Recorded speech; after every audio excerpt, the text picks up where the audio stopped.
വീട്ടുകാർ നിർബന്ധിച്ചെങ്കിലും ചേട്ടൻ കൂടെ ഇല്ലാത്തതിനാൽ പിന്നെ ഒരിക്കൽ ചേട്ടനെയും കൂട്ടി വരാമെന്നും പറഞ്ഞ് ഞങ്ങൾ അവിടെ നിന്നും ഇറങ്ങി. ട്രെയിൻ രാത്രി 9 മണിക്കാണ്. ദീർഘദൂര ട്രെയിൻ ആയതിനാൽ 1 മണിക്കൂർ മുമ്പ് തന്നെ കയറിയിരിക്കണം.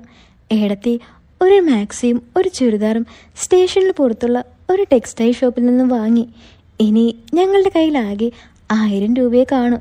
തിരിച്ച് പാലക്കാട് എത്തുന്നതുവരെ ഇത് തന്നെ ധാരാളം. അങ്ങനെ എല്ലാം കഴിഞ്ഞ് ഞങ്ങൾ റെയിൽവേ സ്റ്റേഷനിലെത്തി. അവിടെ ചെന്നപ്പോൾ ഞെട്ടിപ്പിക്കുന്നൊരു വാർത്തയാണ് ഞങ്ങൾ അറിഞ്ഞത്. ഞങ്ങൾക്ക് പോകേണ്ട ട്രെയിൻ എത്തിയിട്ടില്ല. വരുന്ന വഴിക്ക് ഒരു ഗുഡ്സ് ട്രെയിൻ റീറെയിലായതിനാൽ വേറെ വഴിക്കാണ് വരുന്നത്. ഇപ്പോൾ വണ്ടി കേരളത്തിൽ കയറിക്കഴിഞ്ഞു. ഇനി തിരുവനന്തപുരത്ത് നാളെ പുലർച്ചയോടെ എത്തുകയുള്ളൂ എന്ന്. അത് കഴിഞ്ഞ് ക്ലീനിങ്ങും മറ്റും കഴിഞ്ഞ് 1-2 മണിക്കൂർ പിടിക്കും.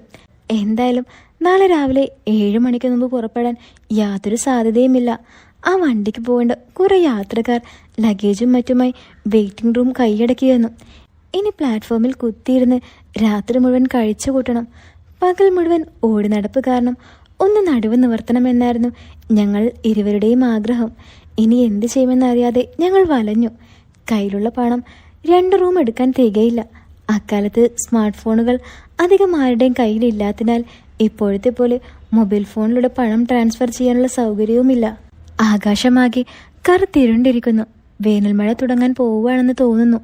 എങ്കിൽ ഈ പ്ലാറ്റ്ഫോമിൽ രാത്രി മുഴുവൻ മഴയുടെ തണുപ്പടിച്ച് ഇരിക്കേണ്ടി വരും.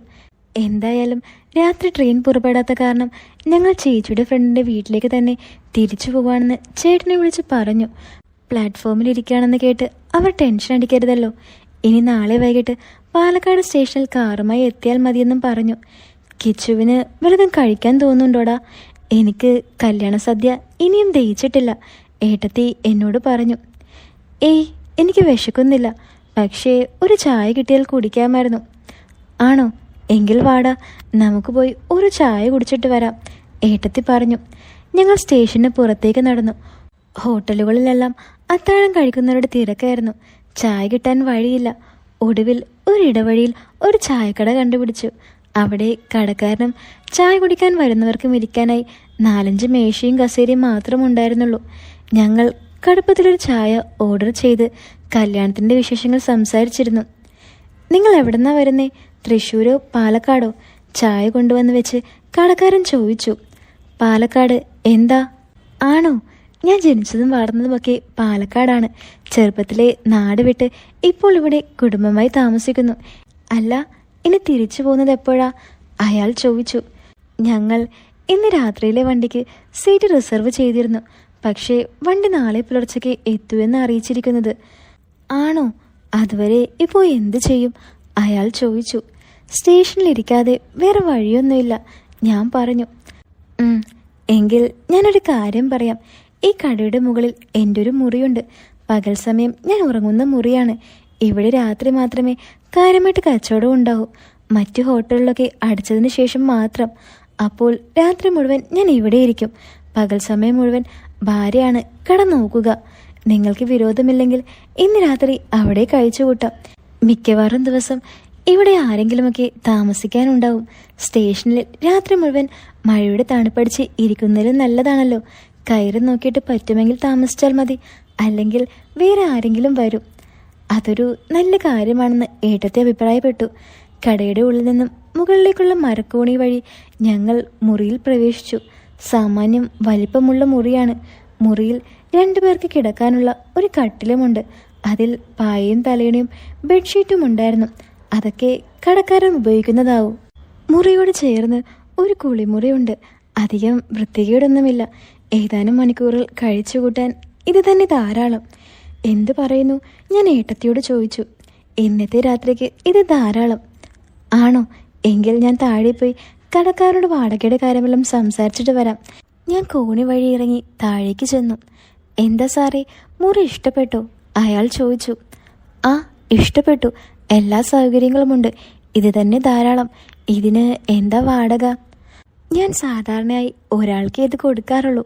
200 രൂപയാണ് വാങ്ങുക. നിങ്ങളും അത് തന്നാൽ മതി.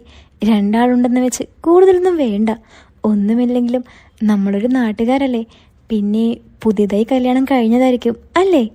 അയാൾ ചോദിച്ചു. ആ, അതെ. കഴിക്കാൻ എന്തെങ്കിലും വേണോ?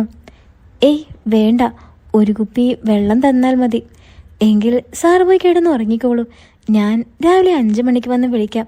പിന്നെ ഈ മെഴുകുതിരിയും തീപ്പെട്ടിയും കയ്യിൽ വെച്ചോളൂ. രാത്രി മഴ പെയ്യാൻ തുടങ്ങിയാൽ കറണ്ട് പോവും. ഞാൻ തിരിച്ച് മുകളിലെത്തി ഏട്ടത്തിയോട് കാര്യങ്ങളൊക്കെ പറഞ്ഞു. എങ്കിൽ ഡ്രസ്സൊക്കെ മാറി നമുക്ക് കിടക്കാം. ഉറങ്ങാൻ പറ്റുമോ എന്നറിയില്ല. അതും പറഞ്ഞ് ഏട്ടത്തി ബാഗും എടുത്ത് കുളിമുറിയിലേക്ക് നടന്നു. അതിനുള്ളിലെ ഏട്ടത്തിൻ്റെ രൂപമോർത്ത് എൻ്റെ ആൾ തല പൊക്കി എഴുന്നേറ്റു. ഏതാണ്ട് 10 മിനിറ്റ് കഴിഞ്ഞപ്പോൾ ഏട്ടത്തി പുറത്തേക്ക് വന്നു. സാരിയെല്ലാം മാറ്റി ഇന്നലെ രാത്രിയിലിട്ടിരുന്ന സൽവാറും അതിൻ്റെ ടോപ്പുമാണ് ഇപ്പോൾ ധരിച്ചിരിക്കുന്നത്. ഇനി കിച്ചുപോയി ചേഞ്ച് ചെയ്ത് വന്നോളൂ, എന്നിട്ട് കിടക്കാം, ഏട്ടത്തി പറഞ്ഞു. ഞാൻ കുളിമുറിയുടെ അകത്തേക്ക് കയറി ടീഷർട്ടും ജീൻസ് പാൻറ്റും മാറ്റി ഇന്നലെ ധരിച്ചിരുന്ന ഷർട്ടും മുണ്ടും ധരിച്ച് പുറത്തേക്ക് വന്നു. എങ്കിൽ നമുക്ക് കിടക്കാം, ഏട്ടത്തി ചോദിച്ചു. ആ കിടക്കാം, ചേച്ചി കട്ടിലിൽ കിടന്നോളൂ, ഞാൻ താഴെ കിടന്നോളാം, ഞാൻ മര്യാദരാമനായി ചമഞ്ഞു പറഞ്ഞു. കൂടുതൽ ഫോർമാലിറ്റി ഒന്നും വേണ്ട, താഴെ കിടന്നാലേ തണുപ്പടിക്കും. ഇവിടെ കട്ടിലിൽ കയറി കിടന്നു, ഞാൻ പിടിച്ച് തിന്നൊന്നുമില്ല, ചേച്ചി പറഞ്ഞു. പിന്നെ ഞാൻ തർക്കിക്കാനൊന്നും പോയില്ല, കട്ടിലിൽ കയറി കിടന്നു. ഏട്ടത്തെയും മുട്ടാതിരിക്കാൻ ഞാൻ പ്രത്യേകം ശ്രദ്ധിച്ചു. ഇതിനിടക്ക് മഴ നന്നായി പെയ്തു. അതോടെ കരണ്ട് പോയി. മുറി മുഴുവൻ കൂരിരുട്ടായി. മഴയുടെ തണുപ്പും കട്ടിലിൽ കിടക്കയുടെ മർദ്ദനവും ഇല്ലാത്ത കാരണം എനിക്ക് ഉറക്കം വരാതെ ഞാൻ തിരിഞ്ഞും മറിഞ്ഞും കിടന്നു. അത് കണ്ട് ഏട്ടത്തി ചോദിച്ചു, എന്താ കിച്ചു, ഉറക്കം വരുന്നില്ലേ? ഇല്ല, ഞാൻ പറഞ്ഞു. എനിക്കും ഉറക്കം വരുന്നില്ലടാ. എന്തായാലും ഈ രാത്രി കഴിച്ചു കൂട്ടിയാലേ പറ്റൂ. നമുക്കെന്തെങ്കിലും സംസാരിച്ചുകൊണ്ട് കിടന്ന് നേരം വെളുപ്പിക്കാം. എന്തിനെ പറ്റി സംസാരിക്കുക? ഞാൻ ചോദിച്ചു. അത് കിച്ചുവിന് ഗേൾ ഫ്രണ്ട്സ് ഒന്നുമില്ലേ? അവരോട് സംസാരിക്കുന്ന പോലെ നമുക്ക് സംസാരിച്ചാലോ? എനിക്കങ്ങനെ ഗേൾ ഫ്രണ്ട്സ് ഒന്നും ഉണ്ടായിട്ടില്ല. ആകെ ഒരു പെൺകുട്ടിയുമായി അടുത്ത് സംസാരിച്ചിട്ടുള്ളത് അടുത്ത വീട്ടിലെ രേഷ്മയായിട്ടാണ്. ഞങ്ങൾ സമപ്രായക്കാരായതിനാൽ ഓരോ സ്കൂളിൽ ഓരോ ക്ലാസ്സിലാണ് പഠിച്ചത്. അതിനാൽ പോക്കും വരവും ഒന്നിച്ചായിരുന്നു. അപ്പോൾ സ്കൂളിലെ കാര്യങ്ങളൊക്കെ സംസാരിച്ചിരുന്നു. അച്ഛൻ മരിച്ചതിന് ശേഷമാണ് അവൾ വീട്ടിലേക്ക് സ്ഥിരമായി വരാൻ തുടങ്ങിയത്. +2 കഴിഞ്ഞതോടെ അവൾ പഠിപ്പ് അവസാനിപ്പിച്ചു. ആണോ? അപ്പോൾ കോളേജിൽ ഫ്രണ്ട്സൊന്നും ഉണ്ടായിട്ടില്ല? ആ ഉണ്ട്, പക്ഷേ ആമ്പിള്ളേർ മാത്രം.